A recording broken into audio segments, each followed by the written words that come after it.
Hello मैत्रिणींनो, आपल्या सर्वांची आवडती मालिका हळद रुसली कुंकू हसलं या मालिकेच्या आजच्या गुरुवार 28 ऑगस्टच्या एपिसोडमध्ये एक जबरदस्त ट्विस्ट आलाय।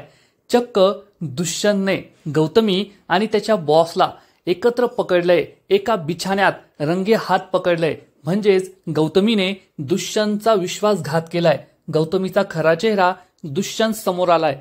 तर दुसरीकडे जयकांत आणि कृष्णा या दोघांचं लग्न फक्त 2च दिवसात होणार आहे। मग आता पुढे नेमकं काय होईल, हे सगळं कसं घडलं हे जाणून घेण्यासाठी हा व्हिडिओ शेवटपर्यंत नक्की पहा।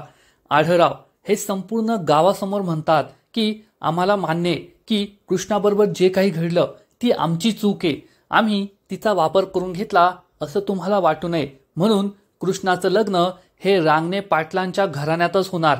रांगणे पाटलांच्या सुपुत्राचं कुंकू तिच्या भाळी लागणार, तिच्या माथ्यावर लागणार। हे ऐकून बाजाबाईला जबर धक्काच बसतो। सावित्रीचाही विश्वास बसत नाही। जयकांत सुद्धा खूप टेन्शनमध्ये येतो, तर गावकरी मात्र चांगलेच खुश होतात। तेव्हा आढळराव हे चक्क दुष्यंत आणि कृष्णाच्या नावाची घोषणा करणार, या दोघांच्या लग्नाची घोषणा करणार हे बाजाबाईला समजतं। आणि बाजाबाई ही आढळरावांना थांबवते आणि म्हणतात, गावकऱ्यांनो, माझं धनी जे काही बोलताय ते एकदम खरं आहे, एकदम योग्य आहे। तुम्हाला असं वाटत होतं ना की मी न्याय करायला उशीर करते, मी लवकर न्याय करत नाहीये, पण बाजाबाईकडे थोडा उशीर होऊ शकतो, परंतु अन्याय होऊ शकत नाही। आणि माझा न्याय हा सगळ्यांसाठी योग्य असतो, सगळ्यांसाठी चांगला असतो। त्यामुळे मी घोषणा करते की कृष्णा ही रांगणे पाटलांची सून होणार आणि रांगणे पाटलांचा सुपुत्र जयकांत बरोबर तिचं लग्न होणार। हे ऐकून जयकांतला आनंदाचा धक्काच बसतो, तो खूप खुश होतो। तर सावित्री, मैनावती, दलपत, आढळराव या सगळ्यांना जबर धक्काच बसतो। तेव्हा सगळे गावकरी टाळ्या वाजू लागतात, खूप खुश होतात। जयकांतच्या चेहऱ्यावर तर आनंद ओसंडून वाहत असतो। कृष्णाबरोबर लग्न होणार म्हणून तो खूप खुश असतो। बाजाबाई सुद्धा संपूर्ण गावासमोर क्रेडिट घेऊ लागते, कसा वाटला माझा निर्णय। सावित्रीचा तर विश्वासच बसत नाही, आपली कृष्णा चक्क जयकांतची बायको होणार, रांगणे पाटलांची सून होणार, याचा तिला जबर धक्का बसलेला असतो। यावर तिचा विश्वास बसत नाही आणि तिचा खूप जळफाट होतो, पण बाजाबाई समोर ती एक शब्दही बोलू शकत नाही। बाजाबाई ही आढळरावांकडे पाहू लागते। आढळरावांवर नेहलेपे देहला पडलेला असतो, त्यामुळे त्यांच्याकडेही काही उत्तर नसतं। तर मैनावती खूप चिडते आणि दलपतला म्हणते, हे काय होतंय, बोला तुम्ही काहीतरी, परंतु दलपत काहीच बोलत नाही। बाजाबाई ही संपूर्ण गावाला म्हणते, पहा, मी शेवटी न्याय केलाय, कृष्णाचं लग्न हे रांगणे पाटील घराण्यातच होणार, आमच्या जयकांत बरोबर होणार।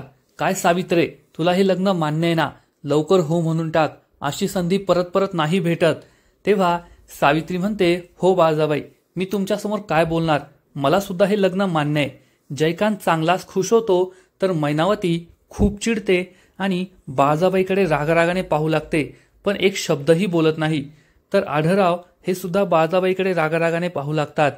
लगेचच बाजाबाई ही हळद मागून घेते आणि म्हणते, या लग्नाची सुपारी तर फुटेलच, परंतु आता या हळदीला साक्षी मानून मी ही सोयरीक जमली असं जाहीर करते आणि ती सावित्रीच्या हातामध्ये ही हळद ठेवते।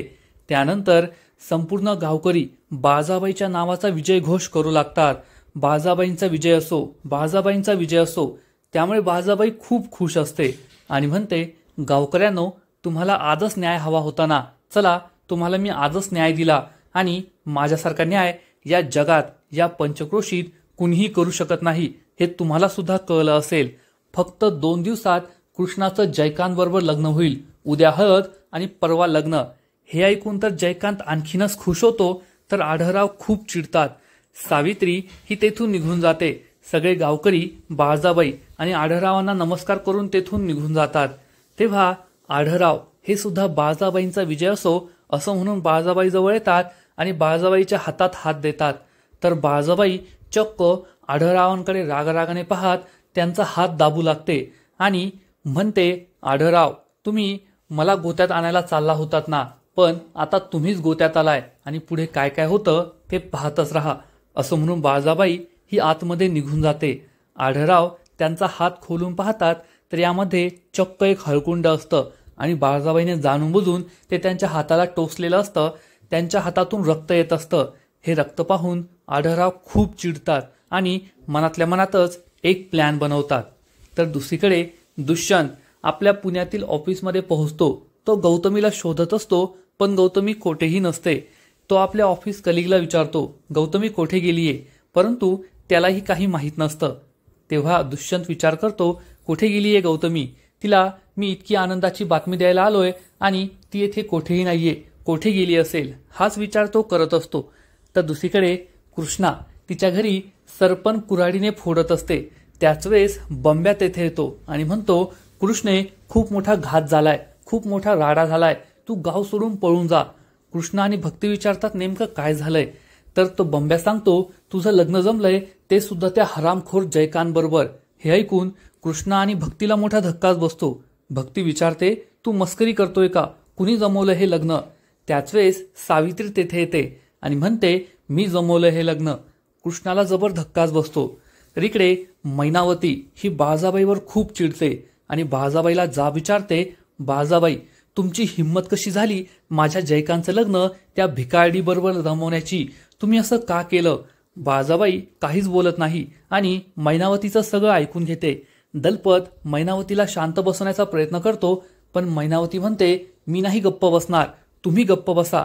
बाळजाबाई तुम्ही हे का केलं, जर तुम्हाला त्या भिकारड्या कृष्णाचं लग्न जमवण्याची एवढीच हौस होती ना, तर तुमच्या लेकाबरोबर दुष्यंत बरोबर जमवायचं होतं ना, माझ्या जयकांतबरोबर का जमवलं. आजपर्यंत माझ्या जयकांतने तुमच्यासाठी किती कष्ट सोसलेत, तुमच्यासाठी तो जेलमध्ये गेलाय, तुमच्यासाठी त्याने किती वार झेलले असतील आणि तुम्ही त्याच्याबरोबरच विश्वासघात केला. बाळजाबाई हे सगळं ऐकून घेत असते. तेव्हा मैनावती म्हणते, संपूर्ण गाव हे तुमच्या सावकारी ओझ्याखाली दबलेलं आहे, परंतु तुम्ही माझ्या जयकांतला पुढे करता, तो कर्जाची वसुली करतो, सगळं गाव त्याला शिव्यांची लाखोली वाहतं, त्याला शिव्या देतं, पण तुम्ही मात्र देवीसारख्या राहतात. बाळजाबाई देवी आहेत, खूप चांगले आहेत असं गावाला वाटतं आणि आज तर तुम्ही माझ्या जयकांतच्या आयुष्याचं वाटोळ केलं. तुम्हीच नियम घालून दिलाय ना की कोणतेही भिकारी माणसं आपल्या उंबरठ्याच्या आतमध्ये सुद्धा येऊ शकत नाही, त्यांची तेवढी लायकी नाही, आणि तुम्ही त्या भिकारड्या कृष्णाला आमची सून करायला निघालात का. त्याचे आईबाप अजून जिवंत आहेत, तुम्ही त्याच्याबद्दल हा निर्णय कसा काय घेतला. बाळजाबाई खूप चिडते आणि म्हणते, तोंड बंद ठेवायचं, एवढं बोलण्याची तुझी हिंमत झालीच तरी कशी. मैनावती चिडून म्हणते, थोडा उशीरच झाला, पण मी आता गप्प बसणार नाही. तेव्हा बाळजाबाई म्हणते, एकदम गप्प बसायचं, तुला माझ्या निर्णयावर विश्वास ठेवावाच लागेल. मी जे काही करते ते फक्त माझ्यासाठी नाही करत, संपूर्ण कुटुंबासाठी करते, आणि आता त्या कृष्णाचं लग्न होईल, ती ज्या पावलाने या घरात येईल त्याच पावलाने मागे जाईल, हे लक्षात ठेव. असं म्हणून बाळजाबाई रागारागाने तेथून निघून जाते. जयकांत चांगलाच खुश होतो. तर इकडे सावित्री ही कृष्णाला म्हणते, तुझी माझ्यासमोर बोलायची हिंमत झाली का, तुला विचारून मी तुझं लग्न जमवायचं होतं का. तेव्हा भक्ती ही कृष्णाची बाजू घेऊन म्हणते, आय तू हे खूप चुकीचं केलंय, तो जयकांत कसा आहे तुला माहितीये ना, नालायक माणूस आहे, त्याच्याबरोबर कृष्णाचं लग्न लावून तू कृष्णाच्या आयुष्याचं वाटोळं करतेस. तर सावित्री चिडून म्हणते, तू नको मला अक्कल शिकू, स्वतःच्या संसाराचं वाटोळं करून आली आणि आता मला अक्कल शिकवतेस का. हे लक्षात ठेव की मी तुला जन्म घातलाय, तू मला नाही, आणि गप्प बसायचं. तेव्हा सावित्री आणि भक्तीमध्ये चांगलंच भांडण रंगतं, परंतु कृष्णा खूप दुःखी होते. तिला जयकांत कसा माणूस आहे, आजपर्यंत त्याने आपली कित्यांदा छेड काढलीये, आपल्याशी तो कसा वागलाय हे आठवतं. तिला भैरू बाबा आठवतो आणि ती चक्कर येऊन खाली पडते. बंब्या आणि भक्ती खूप घाबरतात, तिच्या चेहऱ्यावर पाणी मारतात. कृष्णाला शुद्ध येते आणि ती रडू लागते. ती म्हणते, मला नाही त्या जयकांतबरोबर लग्न करायचं, आईनी असं का केलं. कृष्णा खूप दुःखी होते. पुढील एपिसोडमध्ये आपण पाहू की गौतमीला शोधण्यासाठी दुष्यंत तिच्या घरी पोहोचणार. तेव्हा तो चक्क दुष्यंत आपल्या बॉसला आणि गौतमीला एकाच बिछाण्यावर पाहणार, एकमेकांबरोबर रंगेहात पकडणार. त्यामुळे तो खूप दुःखी होईल. गौतमीने आपला विश्वासघात केला याच्यावर त्याचा विश्वासच बसणार नाही आणि तो गावाकडे निघून येईल. मग आता 2 दिवसात कृष्ण आणि जयकांतचं लग्न होणार. तर दुसरीकडे दुष्यंत आणि गौतमी यांचं सुद्धा सगळं फिसकटलंय. दुष्यंतला गौतमीचा खरा चेहरा समजलाय. मग आता दुष्यंत आणि कृष्णाचं लग्न कसं होईल हे सगळं पाहणं खूपच इंटरेस्टिंग असणार आहे.